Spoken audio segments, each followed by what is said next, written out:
17:31, qué gusto que nos acompañen. Muchas gracias por seguir esta señal informativa. Suma al día por la fanpage de Primera Plana a las 17:31 de este lunes 6 de julio del año 2020. Estamos ya listos para comenzar con las noticias, con la entrevista del día, con nuestros comentarios, donde evidentemente vamos a abordar los temas más importantes de la coyuntura. Una semana, la semana número 17, desde que comenzamos el estado de emergencia en el Ecuador, la semana 17 en la que está claro, vivimos una nueva realidad más allá de la nueva normalidad. Semana 17 además que estará marcada, y eso es lo que se prevé, por algunos anuncios y movimientos preelectorales. En ese marco ya se comienzan justamente a cocinar algunas definiciones por parte de ciertas organizaciones políticas. Como cada jornada estamos listos, José Antonio Sánchez, desde la región amazónica, donde se encuentra desde la semana anterior, y quien les habla, Fabricio Vela, desde Quito. Flaco, ¿qué tal? Bienvenido, buenas tardes. Hola Fabricio, muy buenas tardes a todos nuestros amigos internautas que a esta hora de la tarde nos honran con su presencia y se van sumando poco a poco. Efectivamente, como bien señala Fabricio, estos 100 y pico de días nos ha envuelto en, creo yo, 3 etapas. La etapa de la pandemia, donde toda la comunicación giró entre lo que se tenía que hacer, entre lo que se estaba haciendo y lo que se había dejado de hacer. Luego salió como un segundo brote, vamos a decirlo así, el tema de la corrupción, mascarilla, funda de cadáveres, carnet de discapacidad, en fin, todo lo que hemos visto en las últimas semanas. Y creo yo, y coincido con el Fabri, de que esta semana va a estar marcada por los anuncios enfocados a la próxima contienda electoral. Se han adelantado ya algunos anuncios, Jaime Nebot, el exalcalde de Guayaquil, lo comentó hace 1 o 2 semanas, me parece, pero menos de 10 días, respecto a que él no iba a correr por la presidencia de la República. Ya saltaron algunas personas que son precandidatos del cuadro del Partido Social Cristiano. Y posteriormente a eso, lo que se ha conocido esta tarde, Fabri, bueno, terminemos esto y ya en el momento en que te comente los titulares, creo que podríamos ahí empezar ya con el análisis de lo sucedido el día de hoy y los días anteriores. Sin lugar a dudas. Así que saludos cordiales. Poco a poco ya comienzan a conectarse nuestros internautas. Hoy podría ser un día clave y ya les voy a decir por qué, porque hay una hemorragia de rumores, ya les voy a comentar por qué. Flaco, te propongo empezar con los títulos, ¿te parece? Para ir un poco matizando Correcto. y seleccionando cuáles son los temas que comentaremos con mayor fuerza. Por cierto, como el tema preelectoral va a marcar la mayor parte de nuestro espacio de comentario, de opinión, de análisis el día de hoy, hemos invitado para conversar con nosotros al reconocido consultor político y en materia electoral, Osvaldo Moreno Ramírez. Nos enlazaremos con él, que se encuentra en la ciudad de Guayaquil, así que pendientes, por favor, de ese contacto. Vamos con los titulares, José Antonio. Perfecto, Fabricio. El gobierno anunció un acuerdo en el proceso de renegociación con los tenedores de la deuda, según el presidente de la República, que se pronunció minutos después de la rueda de prensa que mantuvo el ministro de Finanzas. El presidente Lenín Moreno señaló que la deuda se reducirá en 1.500 millones de dólares y se liberarán 16.000 millones de dólares, esto obviamente en los próximos 10 años. Los voceros del gobierno han señalado y han, digamos, generado algunas acciones comunicacionales para posicionar esto como un hecho y como un hito en las negociaciones que han venido manteniendo, como un logro, ¿sí? ¿No? Ya seguramente lo vamos a hablar en profundidad. Pero no quiero tampoco dejar de señalar lo que sucedió en cambio el viernes pasado. El Banco Central canceló 370 millones a Goldman Sachs por la recompra de 300.000 onzas de propio oro y pagó 606 millones en bonos, una especie de garantía de un crédito por 500 millones de dólares que tomó del Ministerio de Finanzas en octubre del 2017. O sea, estos últimos 4 días ha habido movimiento de salida de dinero, obviamente, ¿no? Ya lo vamos a analizar.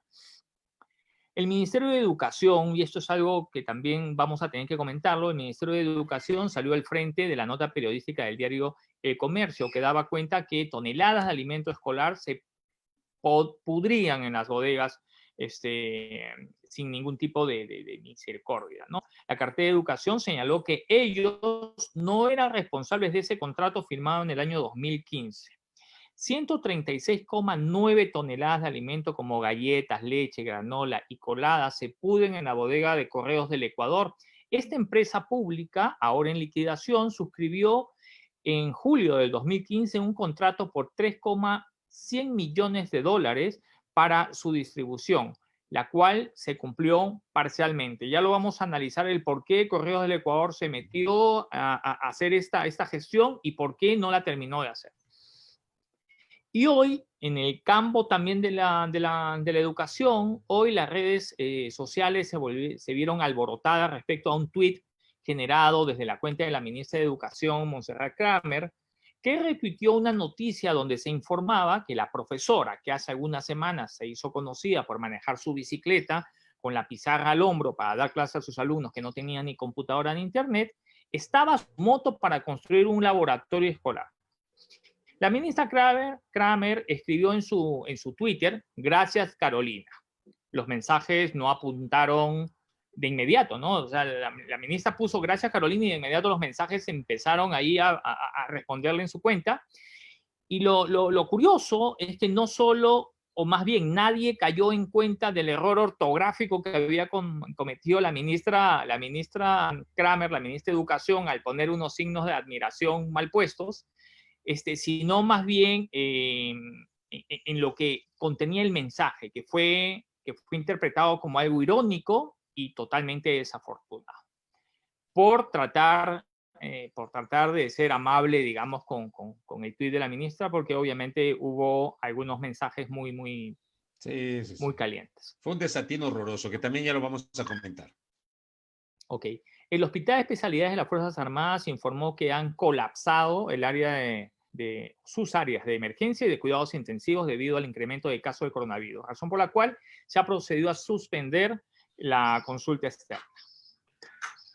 El día de hoy, por la mañana y a media tarde, a media mañana, digamos, los transportistas urbanos de Quito paralizaron parcialmente sus actividades la mañana de este lunes.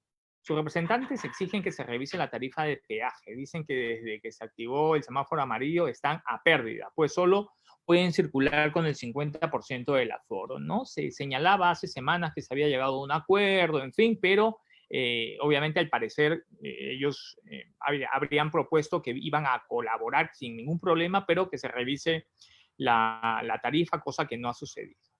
El día de hoy también se conoció la sentencia a 34 años de prisión a Kevin P. y a Dávila A. como culpables del robo y asesinato de Fernando Casanova, esposo de la asambleísta Rina Campaign. Este hecho se produjo el 25 de enero del 2019 en los exteriores de una agencia bancaria en el norte de Quito, en la 6 de diciembre con República de El Salvador. En la 6 de diciembre y Portugal. 6 de diciembre y Portugal, perfecto. Y el día de hoy, y esta noticia la he dejado para el último justamente porque seguramente la vamos a comentar primero, este lunes 6 de julio, el Consejo Nacional Electoral aprobó una reforma en una reunión ordinaria del Pleno. La reforma establece específicamente que los postulantes deberán ir personalmente a las instalaciones del Consejo Nacional Electoral, a la oficina de la Dirección Nacional de Organizaciones Políticas para el caso de las dignidades nacionales, a las delegaciones provinciales o nacionales electorales en el caso de dignidades a nivel local y a los consulados del exterior para los asambleístas que se van a postular como asambleístas, valga la redundancia, del exterior. De esta forma, se restringe la posibilidad de que Rafael Correa pueda aparecer en la papeleta para el binomio presidencial. En cambio, se le allanaría, digamos, el camino para que pueda candidatizarse como asambleísta en el exterior, obviamente luego de una votación interna conocida como primarias. Hasta ahí, mi querido Fabio. Correcto. Bien esos titulares, ¿ah? Abordando prácticamente... ¿Me faltó alguno o no? No, yo creo que por ahí están. Yo creo que por ahí está la cosa. A ver, Vamos a ir desmenuzando un poquito. Empecemos en orden, tal vez la noticia económica más importante del día tiene que ver con este anuncio generado por el presidente Lenín Moreno, que se tradujo en explicaciones posteriores por parte de las autoridades del Frente Económico respecto de finalmente una renegociación con los tenedores de los bonos. Aquí, a ver, a simple vista, uno pensaría que es una negociación exitosa, a simple vista. A simple vista, digo, con los anuncios que se han generado, se habla de una reducción de 1.500 millones de dólares, se habla de un ahorro de 16.000 millones, no ahorro, utilizó la palabra liberalización el presidente Moreno, de 16.000 millones de dólares en los siguientes 10 años. Pero cuando se dan estos anuncios, a mí, digamos, sí me quedan algunas sensaciones. Yo insisto, a priori es importante el anuncio, es trascendente el anuncio, parecería una buena negociación, tendremos que consultar digamos, especialistas en esta materia, he leído algunos que han citado que terminó siendo una negociación exitosa, pero digo, ¿por qué me muestro escéptico por lo que ha venido pasando en el curso de los últimos meses? Digo, José Antonio, voy a retrotraerme a marzo, abril pasados, cuando el gobierno hizo un pago, priorizó un pago a los tenedores de bonos, pago me parece de los intereses de los tenedores de bonos. El gobierno interpretó que ese fue, digamos, ese fue el paso que le permitió luego conseguir un diferimiento del cumplimiento de varias obligaciones y liberar, decía el presidente en ese momento, 800 millones de dólares. En realidad lo que ocurrió fue un diferimiento, eso hay que pagar en agosto, no sé finalmente qué va a pasar con eso. Pero nos dieron una cifra a los ecuatorianos y esa cifra terminó siendo otra. Y luego esa otra cifra terminó siendo otra. En realidad, y hemos generado aquí mismo en este espacio, en el Noticiero de la Mañana igualmente, entrevistas con gente como Marco Flores Troncoso que decían, no señores, no fueron 300 y pico de millones, fueron 700 y pico de millones, fueron 1.000 millones de dólares. O sea, no se pusieron de acuerdo en la cifra que realmente sirvió para ese pago. Me parece que esa parte, José Antonio, es lo que genera cierta incertidumbre y también poca credibilidad, al menos hasta no ver los resultados tangibles. Que haya mayores explicaciones mucho más profundas, para que eventualmente uno no sienta que probablemente en este tipo de negociaciones al Ecuador le meten gato por liebre. Porque tú también citabas el tema del pago de una buena cantidad de recursos a Goldman Sachs por, digamos, la utilización del propio oro ecuatoriano. O sea, estamos pagando sobre nuestra propia deuda. Eso también, digamos, me hace bastante ruido. Entonces, yo sí quiero esperar, sin pretender ser pesimista ni mucho menos, pero sí quiero esperar una explicación muchísimo más contundente, pormenorizada, argumentada, que en estricto rigor nos permita efectivamente conocer si esta renegociación, como la ha presentado el gobierno, es en realidad exitosa para los intereses del Estado ecuatoriano. Al menos es lo que tengo que decir sobre los dos primeros acápites que tú señalabas, Flaco. Sí, digamos, hay que esperar en los próximos días, porque al final del día, cuando el ministro encargado digamos, de manejar los dineros del Ecuador, a ver, para algunos economistas que son más liberales, ¿no?, tienen una opinión sobre el tema. Para algunos economistas más conservadores tienen otra opinión del tema, ¿no? Es decir, lo que para el gobierno puede ser bueno, para algunos economistas, digamos, es muy malo, digamos.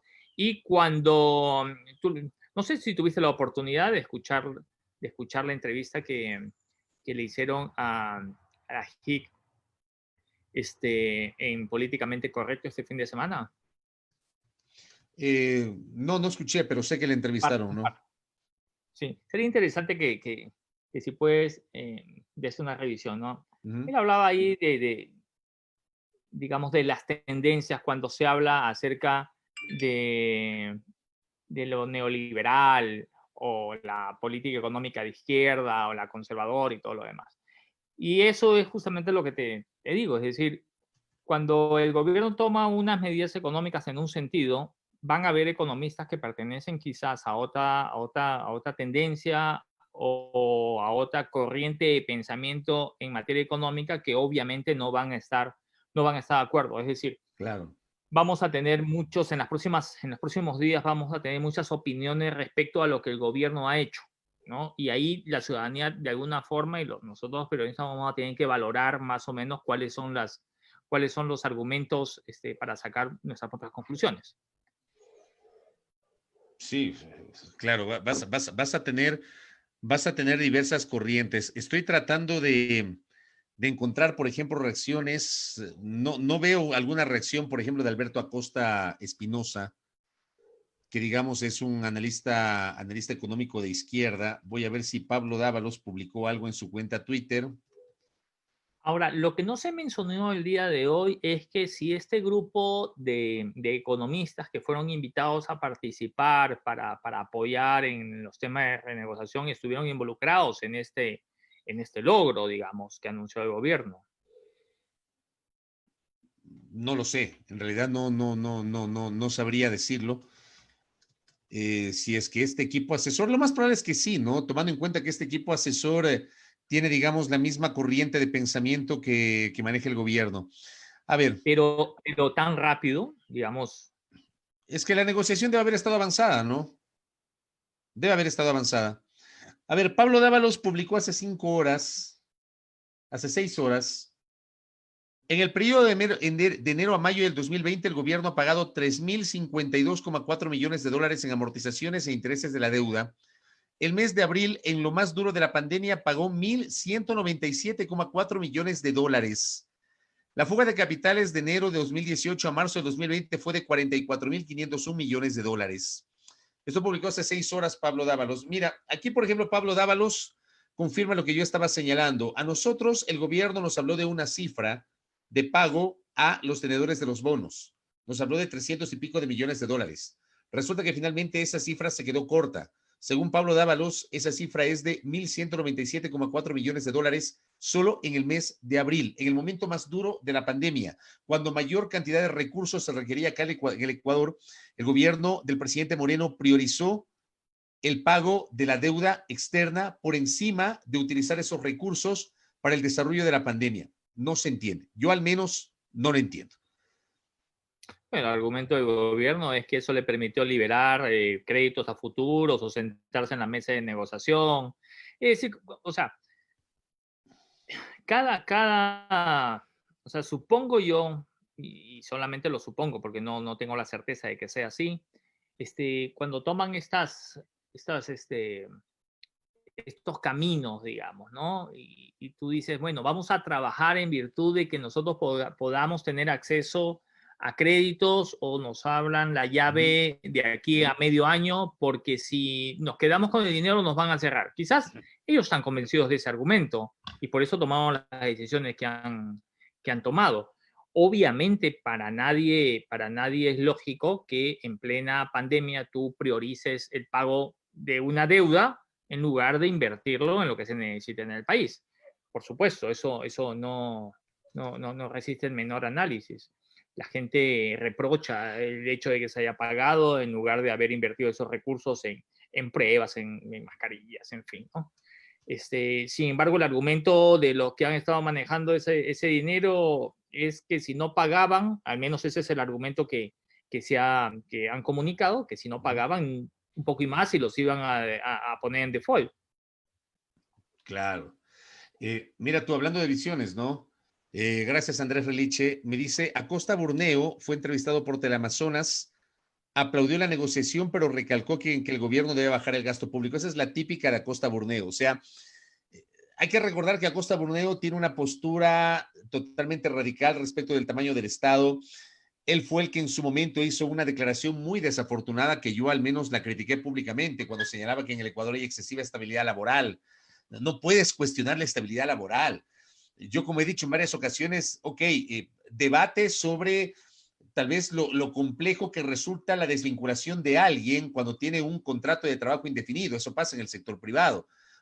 Pon eso en el tapete de la discusión, debátelo y procura llegar a consensos, pero no te atrevas a decir que la estabilidad laboral es mala o que hay excesiva estabilidad laboral cuando yo he señalado en varias ocasiones que la estabilidad laboral a uno le permite tener certidumbre y con esa certidumbre endeudarse, comprar, mover la economía, generar circulante en el mercado, pagar a tiempo sus deudas, llevar, digamos, dinamizar la economía comprando en el supermercado, adquiriendo en la tienda de la esquina, adquiriendo en el barrio, comprando un electrodoméstico, llevando alimentos a su hogar. A mí no me vengan a decir que la estabilidad laboral es mala, y esa fue una desafortunada, muy desafortunada declaración del economista Alberto Acosta. Entonces, él insiste, por ejemplo, en que hay que seguir bajando el gasto público, pero yo quisiera entender, cuando dicen eso, ¿a qué se refieren?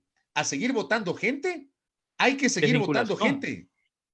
Claro, mira, la estabilidad laboral no es igual a la desvinculación, ¿no? Digamos, hay muchos economistas y hay muchas personas, muchos políticos que señalan de que Ecuador tiene un gran aparato de funcionarios en el Estado, ¿no? De hecho, hasta agosto, me parece, van a desvincular a 3.500 personas del sector público. Ya han desvinculado, me parece, hasta 2.000 y van hasta agosto, van a ser 3.500. Oye, te digo una cosa, Ahora, el día de hoy, Flaco, entrevisté en A Primera Hora al vocero del colectivo llamado Justicia para Tame, y el comandante con el que conversé el día de hoy me hablaba de que la semana anterior despidieron a 540 personas de Tame. De 900 y pico, despidieron a 540 personas de Tame. No es una cantidad menor. Estamos hablando de 540 familias, y eso lamentablemente no se entiende porque hay un segmento de la sociedad que ve al ser humano solamente como una estadística, como un número. Entonces, reduces el gasto público votando gente y no importa, aquí ya no tienes 1,000, tienes 500, reduciste el gasto público, pero te olvidas del efecto colateral que significa que esa gente se quede sin trabajo. sí, totalmente.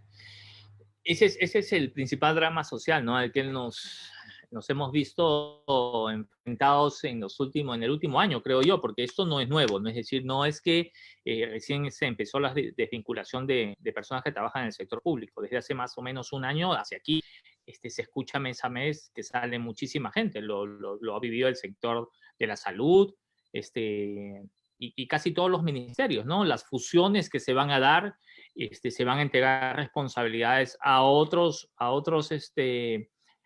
instituciones del Estado, y hay gente que pasará a las instituciones que de alguna forma van a asumir esas responsabilidades, pero hay otras que se irán afuera. Y claro, al final del día, no solo es un drama social para las familias, al final del día termina siendo una carga para el país, porque hay gente que va a pasar al desempleo, hay gente que no va a producir, hay gente que no va a comprar, hay gente que, digamos, si tenían pensado en comprar una casita y con eso reactivar el sector de la construcción, ya no la va a comprar. Son muchas decisiones que se toman cuando uno pierde el trabajo, ¿no? A mí, por ejemplo, hay algo que me espeluznó. Lo publicó el colega Juan Carlos Aisprúa este fin de semana. Yo repliqué ese tuit de Juan Carlos. 240,000 personas, 240,000 ecuatorianos, hombres y mujeres, dejaron de ser afiliados cotizantes a la Seguridad Social porque perdieron su relación de dependencia laboral. 240,000 personas, José Antonio. 240,000. Se le En pretende estos 100 y pico de días, ¿no? claro, en estos meses de la pandemia, en 17 semanas, ¿ya? Y aquí, por ejemplo, me voy a saltar de esto que estamos señalando, me voy a saltar al tema de la movilización de hoy de los transportistas. Qué poco empáticos que terminan siendo, ¿verdad? Los señores transportistas. Porque, a ver, yo sí les doy la razón, y puede ser impopular lo que voy a decir. Yo sí les doy la razón a los señores transportistas cuando en el caso de Quito, porque esto no ocurre en todo el país, en el caso de Quito desde el año 2003 las tarifas de transporte urbano no han sido revisadas. Es verdad que desde el año 2003, o sea, a lo largo de 7 años, la tarifa del transporte urbano en Quito se ha mantenido en 25 centavos de dólar. En otras ciudades, en Guayaquil, en Ambato, en Puerto Viejo, en Manta, en Loja, en Cuenca, en Ibarra, en Riobamba, la tarifa ha sido revisada y ha subido de los 25 a 30 o 35 centavos de dólar. Eso ocurrió antes de las protestas de octubre y antes de la pandemia. O sea, en esas ciudades, por citar algunas, porque sé que hay muchas más ciudades, muchos más cantones donde se revisó la tarifa justamente subió de 25 a 30 o 35 centavos. En octubre, cuando el gobierno, sin ningún tipo de consenso, ni diálogo, ni acercamiento, ni socialización alguna, emitió el decreto ejecutivo 883, disponiendo la eliminación de los subsidios a las gasolinas extra y ecopaís y al diésel para uso automotriz. La Agencia Nacional de Tránsito emitió una resolución de cumplimiento obligatorio para los 221 cantones del país, que implicaba justamente el aumento de la tarifa de transporte urbano. Esa decisión de la ANT luego fue derogada cuando a su vez fue derogado el decreto ejecutivo que elevó el precio de los combustibles. Esto pasó en octubre. En el caso de Quito, la tarifa subió y luego volvió a bajar a 25 centavos. Es importante citar estos antecedentes porque es verdad, hay que hacer un estudio técnico, hay que revisar adecuadamente este tema, hay que, por parte de los transportistas, generar un análisis sobre la calidad del servicio que ellos brindan. Desde que yo tengo uso de razón, José Antonio, desde que yo me acuerdo, el servicio del transporte urbano en este país es muy malo, muy malo. Nos han ofrecido a lo largo del tiempo que van a mejorar. Los dirigentes de las cooperativas, de las compañías, que sí, que vamos a mejorar, que esta vez sí vamos a dar un buen servicio. Mentira. Siguen siendo unos patanes, unos abusivos, no conducen adecuadamente en la calle, no le paran a la gente de la tercera edad, ni a la gente con discapacidad, ni a los estudiantes porque pagan medio pasaje. ¿Ya? Provocan accidentes de tránsito, se pasan por encima, por ejemplo, las revisiones vehiculares, ¿ya? Circulan con llantas lisas. No digo todos, pero es un tema, es un hecho que ha ocurrido a lo largo del tiempo. No ha mejorado los señores transportistas el servicio. Y pese a eso, hoy invocan la situación económica para decir, señores, luego de la pandemia estamos trabajando a pérdida, con los 25 centavos en Quito no nos alcanza y necesitamos una revisión. Ahí voy al otro tema, en cambio. Este no es el momento para que revisen las tarifas de transporte urbano en Quito. No es el momento, porque hay 240,000 ecuatorianos que se han quedado sin trabajo. No sé cuántos de esos 240,000 corresponden a la capital de la República. Este no es el momento para hablar de una revisión. Imagínate tú, José Antonio y queridos internautas, en este momento una persona que no tiene trabajo, pero que necesita movilizarse para tratar de buscar un empleo, formal o informal, ¿tú crees que va a poder pagar más de 25 centavos en este momento? Y los señores transportistas, muy poco empáticos, solamente pensando en su bolsillo, sin tomar en cuenta la grave situación económica del país, hoy se movilizaron pacíficamente para exigir que haya una revisión de las tarifas de transporte. Por eso es que la gente, digamos, es muy crítica con la actitud de los señores de la transportación, por este tipo de cosas, José Antonio. Ahora, yo a eso le agregaría una cosa, Fabri. Digamos, suscribo en gran parte lo que señala respecto a que los transportistas siempre han prometido el mejoramiento de unidades, el mejoramiento de cierta, o sea, en el servicio básicamente, ¿no? Pero no es menos cierto que la autoridad, la que es llamada a controlar que eso suceda, no lo ha podido hacer. Se han declarado incompetentes para poder mantener a raya y garantizar un buen servicio. O sea, eso también es una verdad, digamos, absoluta, ¿no? El sector de la transportación, el sector del taxismo, siempre han estado, digamos, apoyando a que concejales y alcaldes lleguen al poder. Y cuando llegan al poder pareciera que parte del convenio es dejarlos trabajar como ellos crean que deben trabajar y no controlarlos, sino sancionarlos como debería hacerse para garantizar que el servicio sea un servicio óptimo como merece la ciudadanía. Desde luego, desde luego. Por eso, a ver, yo creo que en este momento esta gente creo que no está midiendo la coyuntura, no está analizando el momento tan complejo que está viviendo el país. Y hoy están generando este planteamiento que a mí me parece es totalmente cuestionable. Hoy, en este momento, es absolutamente cuestionable que estos señores vengan justamente a pretender a pretender pedir un aumento de las tarifas, ¿no? O sea, no tiene sentido y no tiene presentación, José Antonio. De ninguna forma. No tiene. Bueno, ahí, por ejemplo, ya abordamos el tema de los buses, hablamos de la parte económica. Muy bien. ¿Cómo le cayó a José Antonio Sánchez el tuit de la ministra de Educación? Creí que era un chiste, ¿sabes? Cuando lo vi, porque lo vi en un chat interno primero, y yo pensé que le habían, digamos, le habían modificado, ¿no? Era una noticia que habían cogido algún tuit de ella y lo habían manipulado. Y luego comencé a ver la cantidad de respuestas a ese tuit, de los retweets de periodistas y de personas que criticaban la respuesta que la ministra habría dado, y yo me fui, pues me metí al internet y vi el tweet y todo lo demás, y claro, me llamó la atención. Yo digo ahí, ¿manejará ella su cuenta Twitter? Yo no sé si manejará, pero... O sea... a ver, vamos a revisar el tweet de la ministra. Ya no está. No, pero yo lo tengo capturado, pues. Ok. Pero claro, pues. Usted dijo, no, esto lo va a bajar. ¡Pac! Le hago una foto. ¿Lo ves? Sí. Ya. Pero ahí no está en muchas gracias, ¿no? No, ahí no. Pero a mí me parece increíble, ¿no? La ministra de Educación, que lidera toda la política pública del ámbito educativo del nivel preprimario, primario y secundario, o sea, la educación media del Ecuador, postea o replica un tuit, o mejor dicho, una publicación de Diario Expreso. El Expreso. Sí, de Diario Expreso. La docente de Playa subasta su moto para construir un laboratorio escolar. Y la propia ministra Kramer dice, la docente de Playa subasta su moto para construir un laboratorio escolar. O sea, replica el mismo titular. Ahí, sí, pero ahí te quiero, ahí te quiero decir cómo funciona el Twitter. Cuando tú coges y dices retuitear con comentario, ¿sí? Tú tienes dos opciones. Cuando tú le das a esa este no es un retweet con comentario. hay dos flechitas. Este no es un retweet. ¿Sí? No, esto no es un retweet. Tú ves la publicación. Pero flaco, esto no es un retweet. Esta es una publicación de la nota de Expreso. No es un retweet con comentario ni un retweet de otro tipo de la nota de Expreso.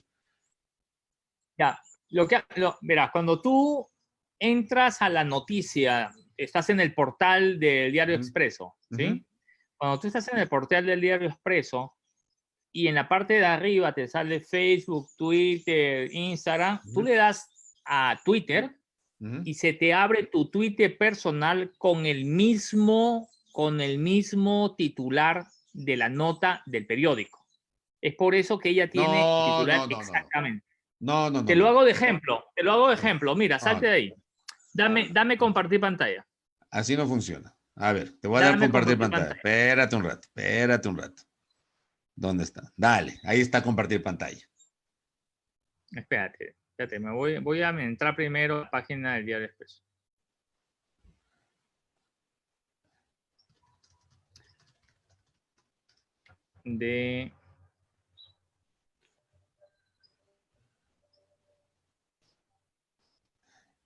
Es que yo creo que estás confundido, flaco. Y ya sé por qué estás confundido. Ya te voy a demostrar por qué estás confundido. Gracias, Tere. Ya caché por qué está confundido el flaco. Mira, ya. ¿Dónde está? Aquí, listo. Voy a compartir pantalla, voy a entrar. Ok, listo, perfecto. ¿Ves ahí la pantalla, cierto? Ajá. Ok, yo le doy a la noticia. Yo estoy en la página web del Diario Expreso. Le doy a la noticia. Espérate que estoy en Amazonía. Hay poca fuerza en el internet, más aún cuando tienen fotografías y todas esas cosas. A ver, espérate, que se abra. No me va a quedar mal. Si quieres lo hago yo, que tengo mejor internet en este momento. No, ya se abrió. ¿Lo ves? A ver. ¿Ya? Ok. ¿Ya? ¿Lo ves, no es cierto? Ajá. Entonces yo me voy a Twitter. Mira lo que dice aquí, ¿ah? Lo bueno y lo malo de la salida de Antonio Valencia de Liga de Quito. Yo le doy Twitter. Se me abre mi cuenta Ya. Bueno, estoy en la de primera Ya, plana ahorita, ¿no? de ese formato que tú dices, de esa forma, digamos, de compartir la Exactamente. noticia, correcto. Sí, exactamente, ¿no? Ay, qué pena. Ya. No, no, Yo voy a... ya te he hecho tu punto. ¿Ya? Con ese Yo enlace, tuiteo, con ese enlace yo tuiteo, que tiene el exactamente. periódico, puedes sacarlo así.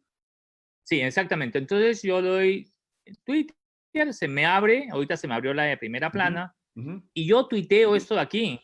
Y solamente para ponerlo, lo voy a tuitear, ¿ya? Lo No, no, tuiteo y sí, yo vas te a tengo ver claro, tú. pero, pero ¿cuál es el punto? Mira cómo está. Mira, lo bueno y lo malo de la salida de Antonio De Valencia de acuerdo, Liga X. Es decir, pero ¿cuál es el la punto? ministra, lo voy a borrar, Claro, elimínalo. que la ministra no escribió, digamos, la ministra no escribió textualmente el tema. Lo que hizo fue, vio una noticia de educación, ella o quien le maneja la cuenta hizo esto. Y ahí está el problema cuando las autoridades no Pero no manejan puedes, su cuenta, ¿no es cierto? sí, pero perdóname, o sea, eso le puede pasar a un principiante, José Antonio. Mira esto. Esto tal vez es lo que Esto tú es lo más seguramente grave. dijiste. Ya. No, los dos son Para graves, mí esto es lo perdóname. más grave. No, no, no, no, no. No, no, no. Yo Mira, no puedo concebir, ahí voy a discrepar contigo, porque para mí los dos son graves. Yo no puedo concebir que la ministra comparta una nota de estas que refleja un grave problema social, flaco.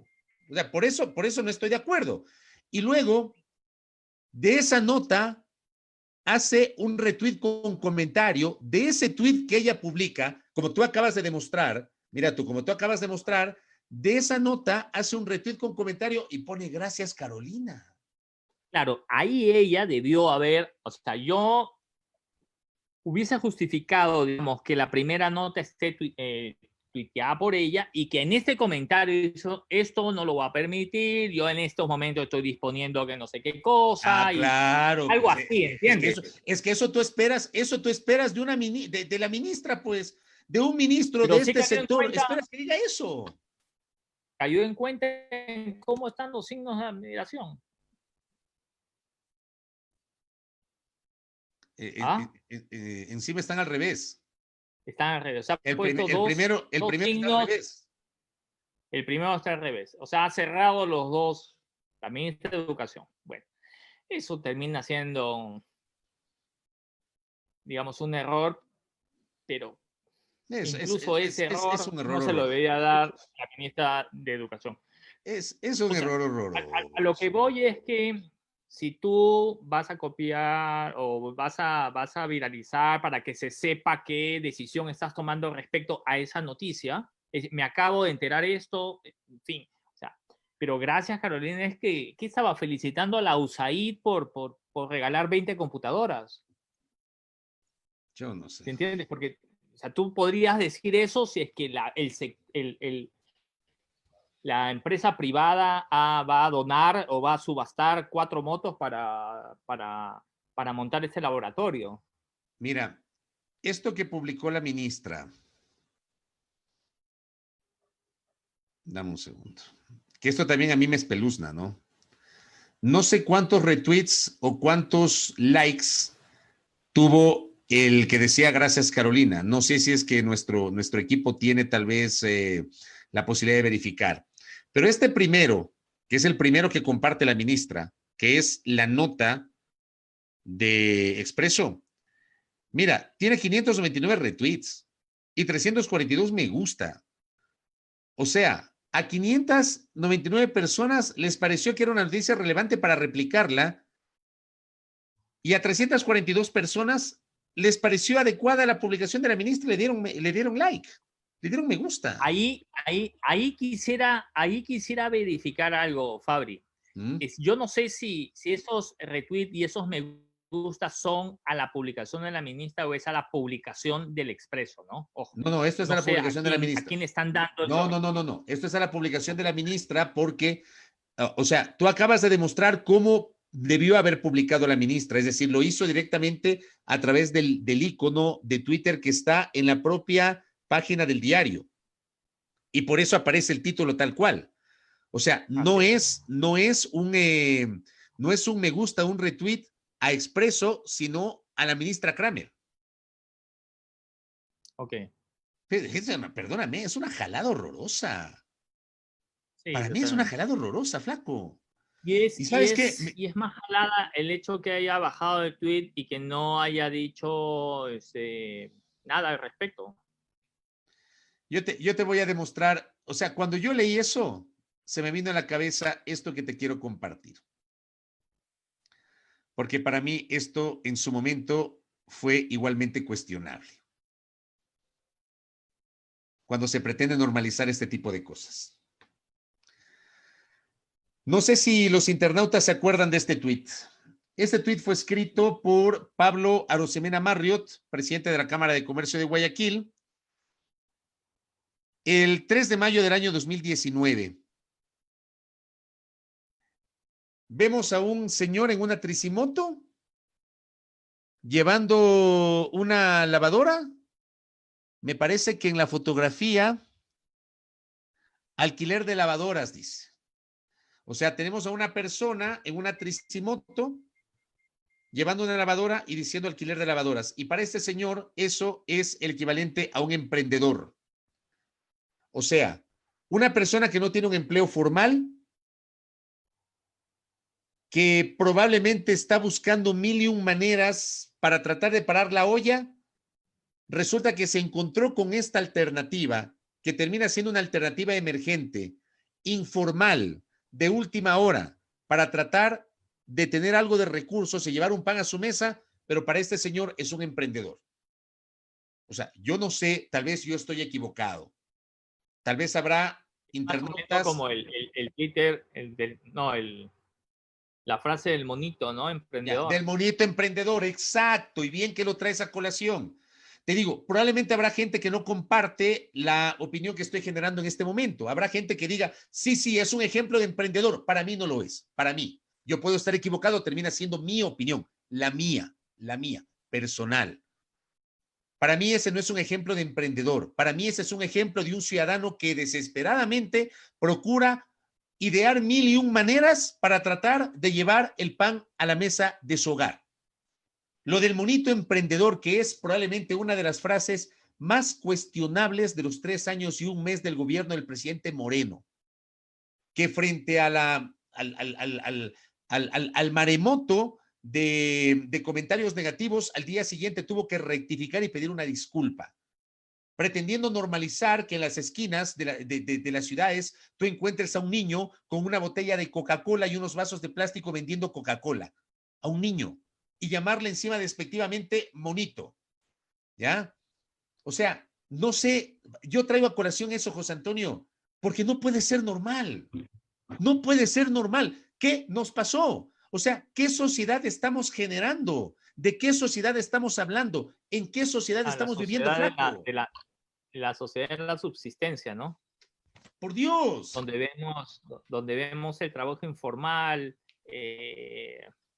sin ningún tipo de beneficio, como algo normal o como un emprendedor. Cuando un emprendedor tiene otras connotaciones, ¿no? Es alguien que puede, digamos, que formal, aun cuando no es una gran empresa, es un negocio que está generando impuestos, que está pagando, que está dando trabajo, que está innovando. Eh, y claro, ahora emprendedor es sinónimo de salir y vender a la calle. Y eso es desempleo, eso es venta ambulante, eso es un trabajo marginal, que obviamente tampoco vamos a estar en contra de las personas que lo realizan, porque al final del día es la única opción que tienen para salir adelante con sus familias.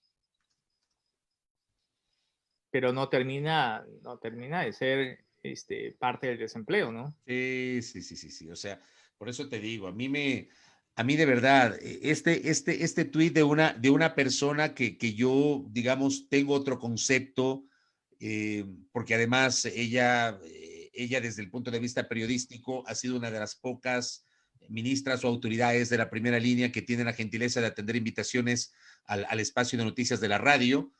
porque no todo el mundo va, no todas las autoridades quieren ir, o sea, los comunicadores ahí, agenciosos comunicadores, les han metido miedo a las autoridades, como que uno tratara mal a las autoridades y se niegan a ponerlos en agenda, pero bueno, la ministra Kramer siempre ha tenido la gentileza de acompañarnos. Yo no puedo concebir el desatino del día de hoy, no lo puedo concebir. Yo creo que no basta con que haya borrado el tuit. Yo creo que la ministra Kramer hoy debió haber tal vez emitido un comunicado, tal vez grabado un mensaje de un par de minutos, tal vez ofreciendo una disculpa, diciendo que ella se equivocó, que tal vez se apresuró, que en realidad lo que quiso hacer es tal cosa, o reconociendo el error y rectificando. O que su equipo de comunicación fue quien subió ese mensaje, el cual ella no está de acuerdo, no sé, cosas como esas, pero al final del día, digamos, aceptar, y lo estamos viendo de manera reiterada, ¿no? Que muchos funcionarios, tras la equivocación, silencio absoluto y no son capaces de aceptar que se ha cometido un error y salir a subsanarlo, ¿no? A veces se cometen, no sé si tuviste ahora el comunicado que sacó el Ministerio de Salud, el Ministerio de Educación a propósito de los alimentos podridos ahí en las bodegas del... Lo leí en la mañana. Sí, el argumento, o sea, no nos vamos, ¿qué sucedió, no? No, es el argumento de decir, no, yo, no es mi culpa. Esta cartera de Estado, no es mi culpa. Firmó en el documento, eso del gobierno anterior, pregúntenle al Machi, eso fue en el 2015, yo no firmé el contrato, yo recién me posesioné hace no sé cuántos meses, es decir, no somos capaces de decir como ministerio, como cartera, porque al final del día puede ser que tú estés sentado hace una semana, pero estás siendo la cabeza de un ministerio que tiene 40 años, 50 años. Entonces tú tienes que dar respuesta a ese señalamiento, ¿no? Pero siempre es el argumento de yo no fui a torear la responsabilidad. Y la EMCO, minutos después, sacó un comunicado también señalando de que efectivamente, en ese caso, el Correos del Ecuador había, digamos, abierto una nueva línea de negocios y se iba a dedicar a hacer estas entregas que antes las hacía el Ministerio de Educación de manera directa a los colegios. Entonces se le dio este contrato a Correos del Ecuador y luego se dieron cuenta que no tenían la capacidad operativa para poder entregar todos estos alimentos. Oye, José Antonio. Y se ha abierto una investigación y todo lo demás. Este tema refleja la indolencia Total. de malos funcionarios del Estado ecuatoriano. La indolencia. O sea, entiendo que fue un contrato de 3 millones y pico de dólares. Entiendo que los alimentos que se dañaron llegaron casi a $300,000. Creo que es entre 250,000 y $300,000 en un país al que no le sobra la plata, en un país que tiene graves dificultades económicas, en un país en el que en los últimos 3 años han botado un montón de gente a la calle, en un país en el que al sector público no le pagan a tiempo. O sea, en un país que está enfrentando una recesión muy compleja, no nos sobra la plata. Y resulta que no importa, se perdieron $200,000, se perdieron $250,000, se pierden alimentos escolares que bien pudieron haber atendido a niños y niñas y adolescentes. Se perdieron, no importa. Y lo que a mí me causó indignación es lo que tú decías, José Antonio, que lees en un comunicado, yo no fui, fue TT. Lees el otro comunicado, yo no fui, fue Pingüe. O sea, cada cual pasándose la bolita y no asumiendo la propia responsabilidad. En ninguno de los comunicados leí alguna solución, José Antonio. No leí soluciones. Claro. No leí. Lo que uno espera es eso, ¿no? O sea, la solución, ¿cuál es la solución? Que se ha abierto una auditoría para verificar por qué estuvo mal ese contrato y bla, bla, bla, bla, bla. En la parte administrativa está bien, es decir, deben existir responsables y deben existir correctivos para que esto no vuelva a suceder. Pero en el sector público, con esto de que solo puedes hacer lo que está escrito, se ha perdido la capacidad de la iniciativa. ¿Tú te acuerdas un episodio cuando el expresidente Rafael Correa fue a visitar un hospital y encontró unas cortinas hechas con funda plástica de basura, me parece. No sé si fue en el Bacorti. No me acuerdo de ese episodio. Pero Sí. cuéntalo. Entonces, claro, llegó el expresidente a hacer una visita de esas que hacía sorpresas. No recuerdo, no sé si fue en el Hospital Bacorti, ¿sabes? No me acuerdo. Pero llegó y encontró unas fundas plásticas de basura en las ventanas del hospital y en un área de neonatología. Entonces, claro, le extrañó y dice... O sea, encima en el área donde tienen a los recién nacidos. Sí. Yo no sé, incluso yo no sé si fue producto de una contaminación que hubo en el hospital, algo así, ¿sí? Y cuando el presidente le llama al gerente o al encargado de las compras, le dice, oye, ¿y esto? No, sabe que en ese presupuesto, ¿cómo le llaman esto? En el PAC. Digamos, en Ajá. esa partida no tenemos plata. Entonces hemos pedido al ministerio que nos reasigne, o sea, que nos mueva de esa partida aquí para poder nosotros comprar. Y claro, el encargado tiene razón y no tiene la razón. Tiene la razón porque él no puede coger plata que está destinada a comprar, no sé, papelería, para comprar bienes como el que sería una cortina. Y claro, el presidente lo pidió la cabeza a este señor. Y claro, porque él no podía entender, como muchas personas no pueden entender, que, digamos, con tantos recursos que se pueda manejar, no puedas mandar a hacer unas cortinas. Claro, por Pero supuesto. de esas cosas pasan muchísimo en las instituciones del Estado. Es Sí, decir, y es se un ha problema perdido porque la hay gente. iniciativa. Se ha Sí, pero perdido la también es. iniciativa. De acuerdo, pero también es un problema porque, como bien tú anotas, hay gente que tiene temor de que le caiga la Contraloría, de que por ahí hizo algo y se puede considerar que fue ilegal, no fue reglamentario. O sea, de verdad que eso pasa. Voy a hacerlo pasar a Osvaldo Moreno, que ya está en la sala de espera. Atentos que vamos a hablar de temas preelectorales, ¿ah? A nuestra amable audiencia, que era el otro tema que lo tenemos aquí anotado en nuestra agenda del día de hoy. Hemos hablado de economía, hemos hablado del paro de los buses, hemos hablado de los bonos, hemos criticado los desafortunados tweets de la señora ministra de Educación el día de hoy. Y les propongo, queridos internautas, tenemos una muy interesante visualización a esta hora, hablar sobre los movimientos preelectorales. Aparentemente es inminente la renuncia en las próximas horas de Otto Sonnenholzner a la vicepresidencia de la República. El propio vicepresidente la semana anterior hizo algunos anuncios en un par de eventos públicos, en Cuenca me parece el uno y el otro en Guayaquil. Él no ha descartado la posibilidad de ser candidato, ha hablado de una opción electoral, dice, no necesariamente implica que seré candidato, pero está claro que Sonnenholzner tendrá algún tipo de papel, directo o indirecto, en los comicios que se avecinan, en la campaña electoral que se avecina. Para mañana, José Antonio, debo comentarte que el sector político que lidera Rafael Correa va a hacer un anuncio. Un pajarito me contó que van a anunciar un frente, la conformación de un frente en torno a posibles candidaturas de la Revolución Ciudadana. El Partido Social Cristiano ha planteado 5 precandidatos, pero en el mismo comunicado dicen, bueno, planteamos estos 5, pero no cerramos la puerta a apoyar un independiente. O sea, eso también, digamos, ha generado mucha discusión. Hablemos con el especialista en la materia. Osvaldo Moreno Ramírez tiene la gentileza de acompañarnos. Él es consultor político, estratega. Nos acompaña ya ahora mismo aquí en Zoom al Día por la fanpage de Primera Plana. ¿Cómo le va? Bienvenido. Buenas tardes.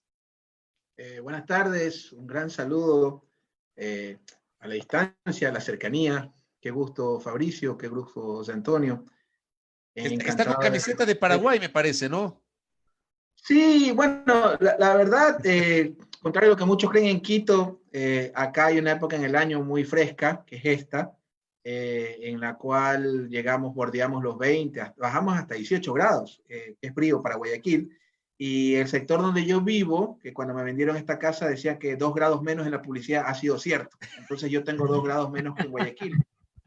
en los 20 más o menos, estamos en 17, hasta 18 he visto que baja, entonces sí, está haciendo algo de frío.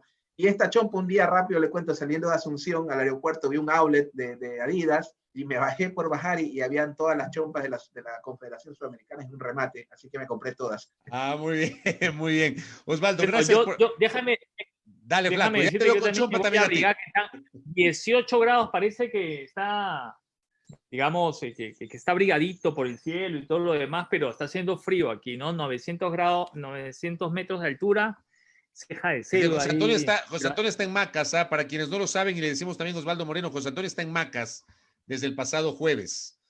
Así que... Qué lindo lugar, qué rica comida y qué linda gente. Un abrazo a la gente de Macas. Me encanta. O sea, aquí estamos Macas, Quito y Guayaquil. Bueno, vamos a entrar en materia. Osvaldo Moreno, ¿cómo analiza usted estos movimientos preelectorales que ya se empiezan a sentir? Aparentemente esta será una semana muy interesante. Parece que podría haber algunas definiciones. ¿Cómo le ve Osvaldo Moreno? Bueno, muchísimas gracias por la entrevista. Yo consideré prudente hacer un espacio de silencio, por lo menos desde la pandemia he retomado las entrevistas y yo no puedo evitar, o por lo menos me es imposible no mandar un abrazo fraterno a todas las personas que han padecido, están padeciendo esta espantosa tragedia y sobre todo la que vivió Guayaquil. Lo que vivió Guayaquil es algo que creo que pasará a la ignominia de la historia, como todas nuestras tragedias y miserias, como fue el ataque a los piratas, los incendios, la matanza de estudiantes en el 22, la matanza de trabajadores, perdón, las estudiantes en el 59. Realmente lo que sucedió en Guayaquil, que yo le decía a algunos colegas suyos y amigos que me llamaban, habré rechazado unas 50, 100 entrevistas o más, y siempre le decía, lo que estás viendo en los medios, multiplícalo por 1.000.000, no es exageración. Así que mi abrazo fraterno y estoy más que seguro que entrará en una de las ignominias de nuestra historia y pagarán los culpables cuando tengan que pagar. Ahora, pasando ese tema, que creo que es inevitable hablarlo, yo creo que el Ecuador está en una etapa bastante interesante, donde hay que reconocerle, creo yo, no sé quién, pero a los titireteros del poder, que pasa en todo el mundo, han logrado sostener este gobierno, ¿no? Realmente sostener un gobierno con 90% de rechazo a su gestión, 95% a su jefe de Estado, es más o menos como sostener a un enfermo terminal de cáncer con sobrevida de más de 5 años. Realmente alguien ha hecho eso y creo que al menos en conducción de poder es un mérito. Y definitivamente ese costo de sostener al gobierno creo que va a tener una factura electoral. Lo que no tengo claro todavía es quién la va a pagar, o al menos tengo algunos sospechosos que podrían pagarla porque tendría que darse, ¿no? Adicional a eso, creo que el hecho de que este gobierno tenga ese rechazo, que es fundamental para entender muchas cosas, ha hecho que al menos en los estudios que yo vi hasta antes de la pandemia, post-octubre, esto creo que lo conversamos en alguna ocasión, yo vi la aparición a partir de octubre de los indígenas como alternativa electoral, algo que no sucedía, ¿no? Y obviamente el correísmo, ¿no? Eso se sostuvo hasta la pandemia. A partir del mes de marzo, mediados, vi un par de estudios, pero ya son digitales, y para mí las encuestas digitales son como pruebas chinas de COVID, pero por lo menos las que yo vi, vi que Sonnenholzer se disparó las 2 primeras semanas. Es impresionante. Se pasó a segundo puesto, pero a partir del día 10 más o menos empezó otra vez digamos, a bajar. Parece que la expectativa al principio que la gente tenía y finalmente con los resultados de la pandemia, con la salida de escena, creo que volvió al menos hasta el último que ya estaba por tercer puesto. Le digo esto porque dígame. Osvaldo, ahí, para hacer un paréntesis, para poder hacer una especie de ping-pong, ¿no crees que esto de la subida de los indígenas, la bajada de los indígenas, la subida del vicepresidente, no es clara muestra de los noveleros que somos muchas veces en ver un personaje que está haciendo 4 cosas bien y de repente ya lo ves presidenciable?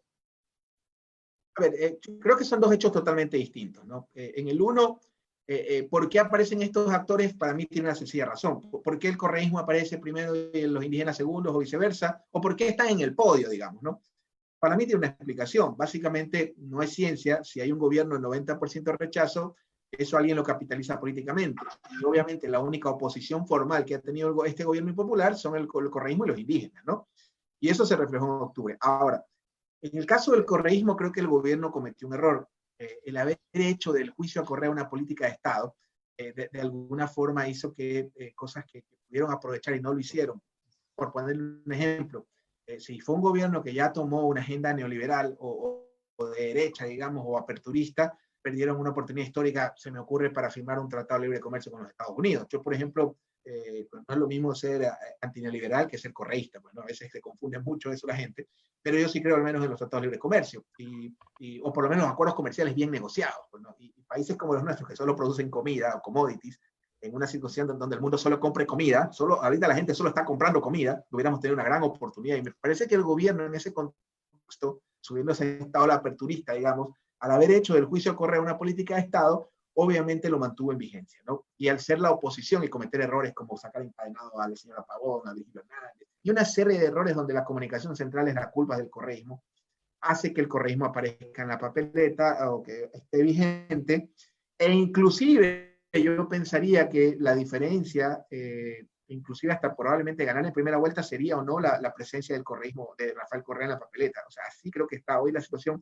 Claro, en una derecha que al menos hasta esta hora está dividida, pues no tienes formalmente a Otto, probablemente si renuncia creo yo, como actor, porque mientras esté ahí dentro va a ser complicado, y también va a ser muy difícil sacarse encima al gobierno Moreno. Para poner un ejemplo, a Lasso no le perdona a Memagua todavía, ¿no?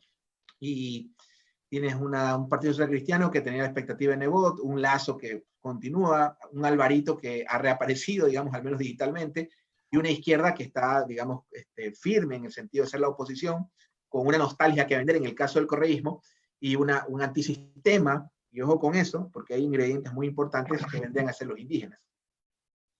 Otto Sonnenholzner lo ve Osvaldo Moreno como sí o sí candidato presidencial.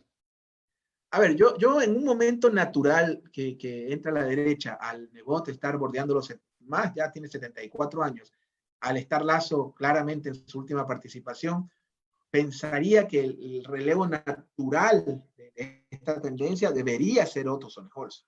Yo diría Otto es como una planta teca. ¿Qué es la teca? Es una madera que te da frutos a los 8, 5, 6, 10 años, depende. Entonces, yo creo que Otto naturalmente debería ser el relevo de esta derecha, ¿no? No sé qué tantas Osvaldo, opciones tenga en esta elección. Dígame. Osvaldo, ¿y con qué credenciales llega Otto para candidatizarse a la máxima dignidad del país? O sea, ¿cuáles son sus credenciales? Porque más allá de que, digamos, tenga un discurso, se lo vea activo y todo lo demás, ¿cuáles son las fortalezas que él tiene para poder llevar las riendas de un país que necesita hoy en día a un líder, pero que juegue en todos los campos, a nivel económico, a nivel social, a nivel político incluso? A ver, a Lasso, porque estamos hablando de gente de esa tendencia, más que el feriado bancario, que es algo que intentó posesionar el correísmo, hasta ahora le perdonan a Memagua. Lo de Memagua siempre se lo sacan a relucir. O sea, yo creo que el gran problema de Lasso es que haber sido parte de ese gobierno nefasto. Y en el caso de Otto, un gobierno muy parecido al de Memagua, solo que el dólar, digamos, que cambia muchas cosas, y con la diferencia que antes podías migrar. Porque mire, hay tres cosas espantosas aquí. Una, octubre, que para mí fue una aplicación de medidas de shock que finalmente casi provocaron lo que casi provocó, ¿no es cierto? Segundo, una pandemia donde el Estado falló total y absolutamente, y creo que eso vino a ser una consecuencia, fue como un tiro al pie. Empezaron a desmantelar, a delegitimar lo público para efectos de preparar privatizaciones o procesos, digamos, de concesiones, y se les apareció eso en el camino, ¿no? Tal es así que aquí no hay ciencia. El único país, no hablemos de Finlandia, Suecia, Alemania, hablemos del mundo hispano.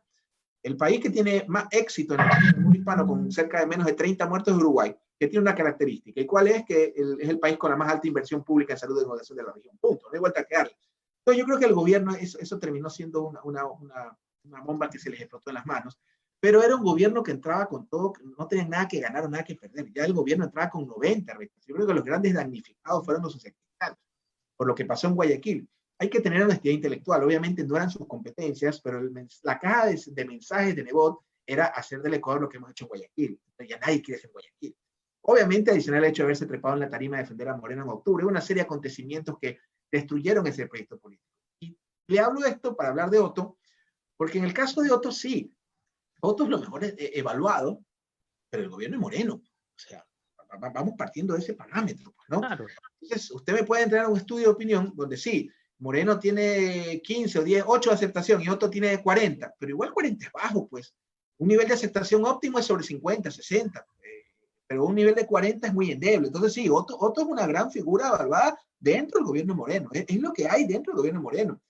Y sacarse de encima el lastre de un gobierno con las peores cifras económicas desde Maguar, en una situación espantosa que estamos viviendo, va a ser complicado. Eso no significa que sea un gran cuadro, eso no significa que sea lo mejor, digamos, de ese gobierno, y eso no significa que pueda iniciar una carrera política con mucha expectativa. Yo veo muy difícil el 21 para otro, pero veo que tiene un espacio largo para poder ver, porque mire, aquí es lo que a mí me preocupa más, y aquí termino, porque esto es importante, más que lo coyuntural, lo electoral, lo que pasó, lo que puede pasar, es la gobernabilidad del próximo gobierno.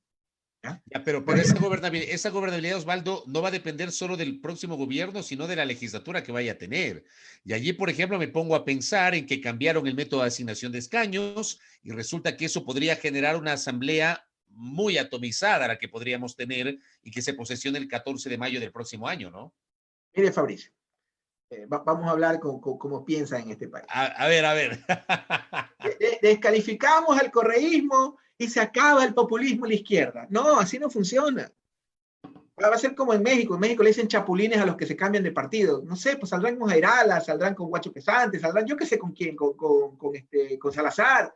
O sea, no es que sacamos al correísmo de la papeleta y ya no hay izquierda ni populismo. No, cuidado, gana Yacu. Por poner un ejemplo, Vargas, qué sé yo. Así no funciona. A mí me preocupa, Fabricio, sobremanera el tema de la gobernabilidad del próximo o próxima gobernante. Y le voy a decir por qué. A ver, una cosa es la señora María Paula Lazo, ¿no? Bueno, no es María Paula Lazo, perdón, María Paula Romo, ¿no? Que ha logrado sostener este gobierno. Yo le reconozco ese mérito. Sostener este gobierno es como tener un muerto viviente. Lo han logrado. O sea, este gobierno es como ese alcohólico que está en rehabilitación, de 24 en 24 horas. Lo han logrado. Pero usted puede sostener un gobierno como el de Moreno, con el apoyo de la banca, los grupos, la prensa, etcétera. Pero eso no puede ser un nuevo gobierno.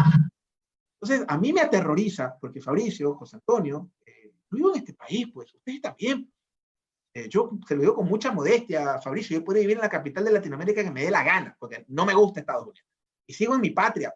Entonces, se viene un gobierno donde el gobierno está, adicional a los descalabros económicos y todos los que ha hecho, no está empezando en una transición civilizada. Es lo mínimo que deberían de hacer para tener un rol destacable o por lo menos algo rescatar en la historia.